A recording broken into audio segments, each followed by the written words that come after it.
অর্থাৎ আমরা যখন ক্ষমা করি, আপনি দেখবেন এটা আমরা লুকিয়ে না করে আরো ১০ জন মানুষের সামনে করতে চাই, প্রকাশ্যে করতে চাই। কেন?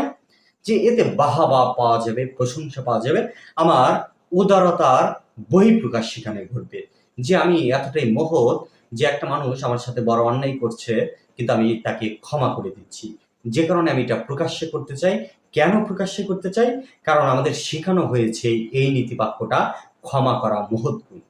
অর্থাৎ এটা আমার মহান চরিত্রের প্রকাশ। সুতরাং এটা আমি চুপ বা চুপি কেন করব? এটা আমি প্রকাশ্যে করব।